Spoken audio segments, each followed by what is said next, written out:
Well, I was born at Staplefield, in the cottages there, just up above the Jolly Tanners. My father, he worked, I can't remember the name of the people he worked for, but then he got a job at St Francis Hospital, and he ended up with, he was in charge of all the building maintenance and that there. And he was there for 20 odd years, like, you know.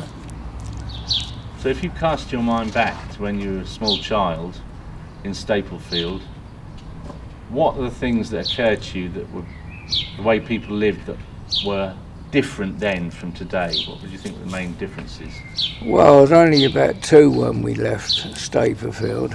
You know, we moved to Cowell Gardens in Haywood Heath up by St Francis Hospital. And I remember the war and all that, and the planes coming over, you know, the Battle of Britain and that, and we used to go outside and watch them. And I remember bullets coming down and hitting the road around us and that. And I used to have some cartridges that come from the guns, like, you know, but I've lost them now. So you went to school locally? Yeah, I went to school at St Wilfrid's, which when I first went to school was down the bottom of this road. That was St Wilfrid's School. And what then, do you remember of that?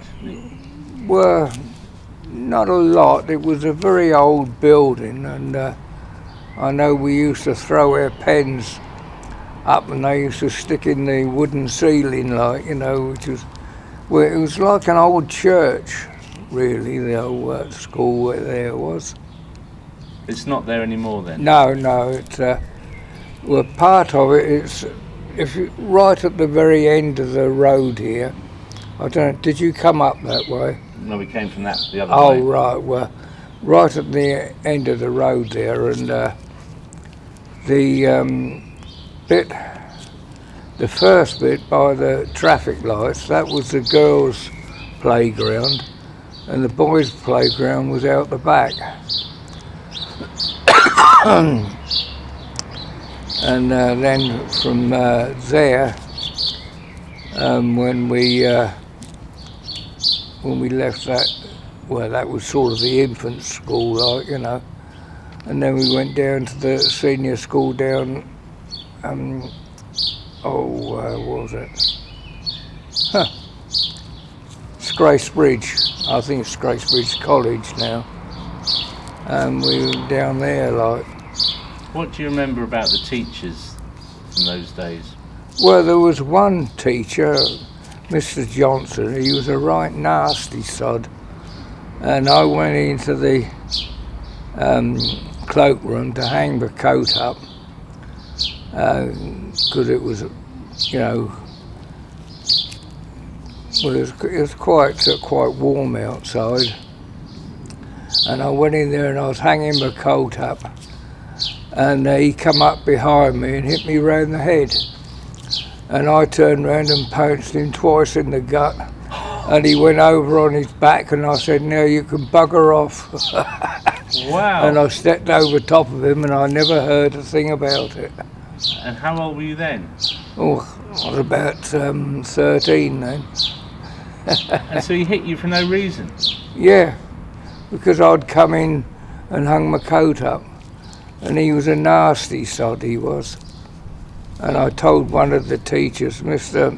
Maller, I think his name was, can't remember now, and I told him, and he said, "Don't worry about it," he said, "I'll stick up for you."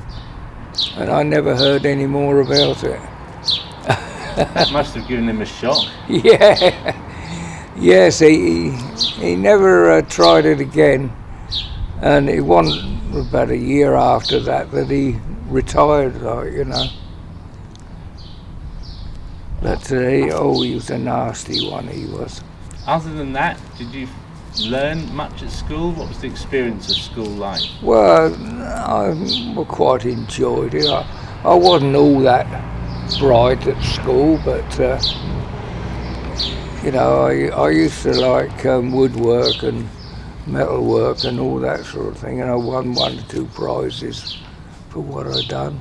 Oh, yeah, there was quite a few bombs dropped around here, you know, in Haywards Heath, and Ashenground Road had some, and Ford's Fields, and there was none. Oh yeah, there was two dropped on the estate in the woods there that I remember. I was told of later, like.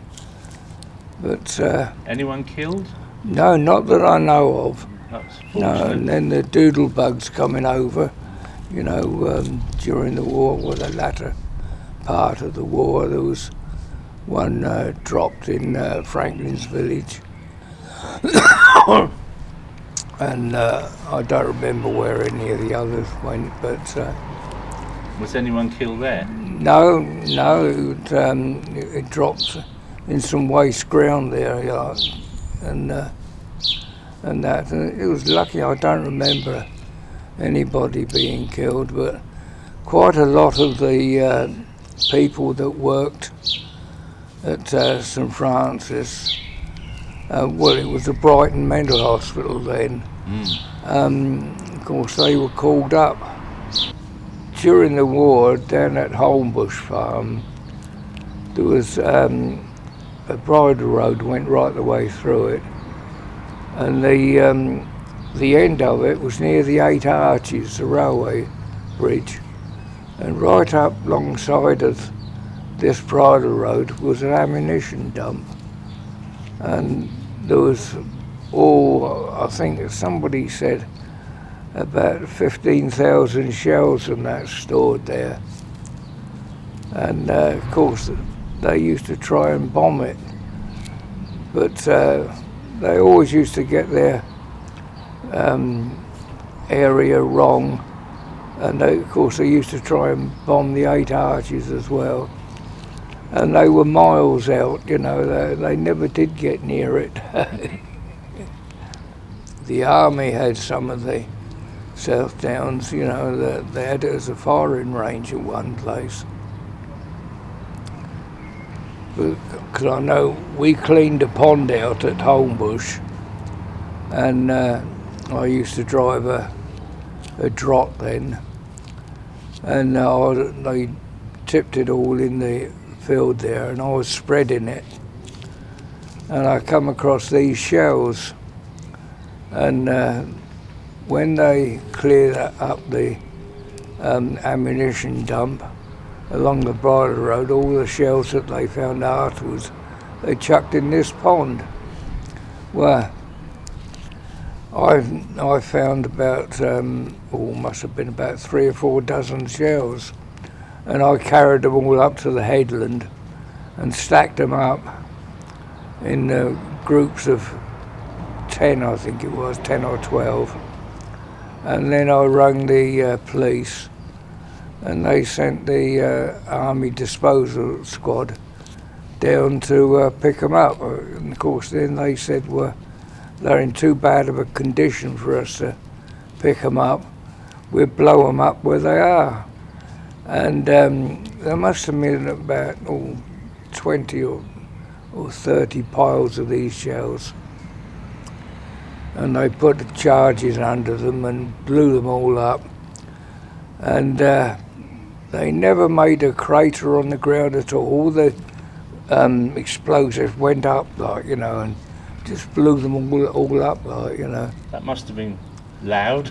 Quite a hell of a bang it was. And they said that I took my life in my hands when I stacked all these shells up on the headland. When I've been pushing them about with a blooming bulldozer, like, you know. And when would that have been? What year are we talking about? Oh, crikey. That would have been about 60s, something like that. Yeah, it was a hell of a bang when they blew it up. Just pause there. I think I was 16 when I left school, and the first job I got was at Wakehurst, And I was there for 12 months. And what were you doing there? well, I was working on the farm there, and I used to look after, or help look after, a lot of dry stock and that, because they had 4 farms there. There was, what was it? Oh crikey, I can't remember them. Pearcelands was one of them. Wakehurst. But you were only there a year? Yeah, I was only there a year. And where did you go after that? I went from there, I went down to Heathlands Estates, Mrs. Clymore, or Mr. Clymore's place. And who were they? Well, they were merchant bankers in London. What was it, Carnwater and Benson's, I think it was. And that estate, well, I was there, I retired from there. So you were there 40 years or so then? 41 years 41 I was there. Years? Yeah. And I got made redundant when I was 64, because they sort of stopped all the, how can I say, the normal staff, and they brought in contractors to do all the work. But I had a good time there. I was farm mechanic there, and I used to repair all the tractors and that. And how big was the estate in terms of acres then? Between 2,000 and 1,500 acres. That's huge. Yeah, yeah. Wow. Well, it was all the ground. If you go down Isaac's Lane, it was all the ground either side of the road, right the way down to Burgess Hill, and right up the other road, the Cookfield Road, up to Moon Hill, and that was the estate. And when I first went there, it was I worked on the Bolnor estate side, and the other side was what do they call it? Oh crikey! Oh, don't worry. No, I can't remember what. Well, no, it was Heathlands the other side, the other half, and then they brought the two sides together, like. And I say I was there all that time. And describe how your various duties on the estate changed over time. Well, when I first went there, of course, I was only a young lad, and I used to do hedge trimming and that, by hand.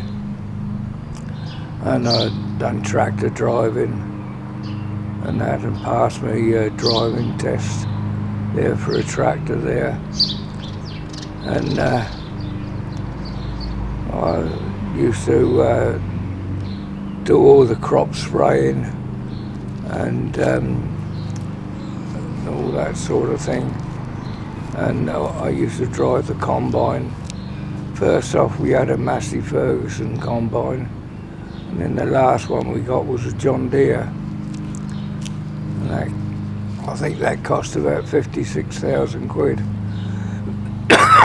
which was a lot of money then. And I used to, when I was combining, if it was dry enough, I used to go to about 2 o'clock in the morning, and then go back out again, start again in the morning. I used to go out about 7 o'clock to get the machine ready, and start at 10 when the sun got up.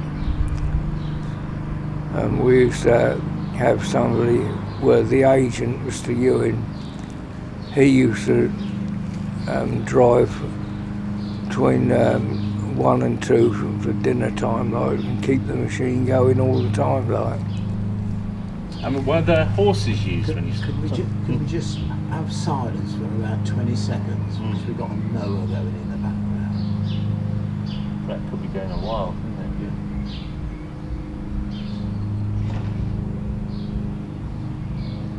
Yeah. It's over there.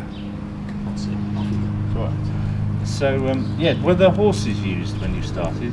No, they got rid of all the horses on the estate, and they shot the lot. They never sold any because they didn't want them to go to bad owners, and so they had them all put down. There was one horse left there. He was a nice old boy, old Bob, and I used to look after him sometimes. But then when Mr. Ewins took over, he used to belong to the Horsham Hunt, I think it was, and he had his horses there, and I used to help look after them, and I take them out and exercise them, like, you know. So how many horses were shot then? How many were you talking about? Well, I don't remember. Well, I wasn't there when they were put down, but it must have been about 20 cart horses that were shot, you know, and so they didn't want them to go to bad owners, like, because they really looked after their horses there. And how many people were working on the estate when you began, and how many were working when you finished? Well, I know at one time we had, I think it was, I can't remember whether it was Mr. Kleinmore's birthday or that, but we had a party there and there was over 200 of us, and that included the parents, you know, the wives and the children and that, and there was over 200 of us. How many would be working there now? Oh, well, I don't know, it's all contractors there now, and a chap's taken over there, Burgoyne. Nobody likes him. So you still keep in contact with the people, do you? Not on the estate, I No. don't now. I get a pension from the estate, and Mrs. Kleinwort paid for this building to be built. This here, where we're living? Yeah. Oh. And I'm not sure, but I think it cost £4 million, and on the condition that she had 4 flats for her workers to retire in, and I'm the last one here. That was, so she was quite a philanthropic lady then. Oh yeah, she used to be a JP at Haywards Heath, and she used to sit on the, you know, the court thing with, like, you know. What do you remember about her as a person? Well, she was very nice. We used to, because my wife worked down there, she used to have an outing once a year, all paid for. They used to hire a coach, and all the staff that worked in the house and that went on this outing, and that went all over the place. I know we went to the Isle of Wight one time, and Windsor, and I can't remember any other places, but they used to open the gardens up to the public about 3 times a year, and I think the proceeds for that used to go to the Nurses Federation or something or other. But, So they looked after their employees then. oh yeah. So, and was there a Mr. Kleinmore? Yes, yeah, he died first, he did. And he was the head of the Kleinmort and Benson's merchant bankers up in London. So did they have children to pass it on to? Yeah, there was, now then, I think there was a girl and a boy, I think.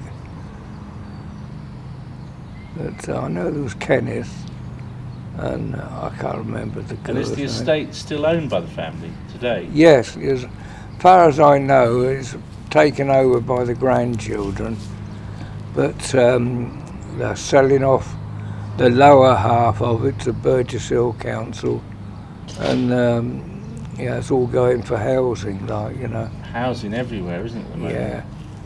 Yes, it's a pity. I'm glad I don't work on the estate now.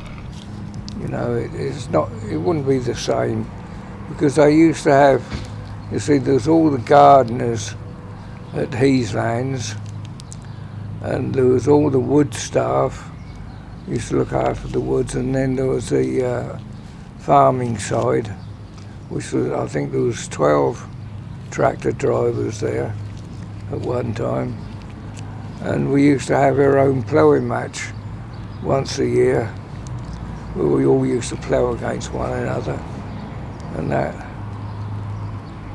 How many people would be involved with that? Well, there used to be, I think, with some of the people from the Heathlands side, you know, because it was Boldnor and Heathlands sort of one side against the other. I think there was about 20 of us ploughing, you know, because they used to have the Boldnor and Heathwood farms and Holmbush farm and Brooklands farm. They had all Guernseys. And the other side of the road, Burnt House, Hook House and Moon Hill, they were all Ayrshires and that, but then they went over to commercial Frisians, but I don't know what there is there now. And there's been quite a big change in farming, hasn't there? Oh yeah, it's What would you say were the most significant changes? well, you see, they brought in the tractors for pretty near everything, and contractors do so much work now. Even the normal farms, you know, the contractors are doing so much of the work now. But it's a different life altogether to what it used to be. You don't get any handwork done, you know, like hoeing the crops and that, because we used to hoe all the kale and that and set it out. But no, it's totally different now to what it used to be. And was there a sort of camaraderie amongst all the people who worked on the estate? Yes, it's we all looked after one another, like, you know. And when you started there, were the old boys who'd been there for years and years?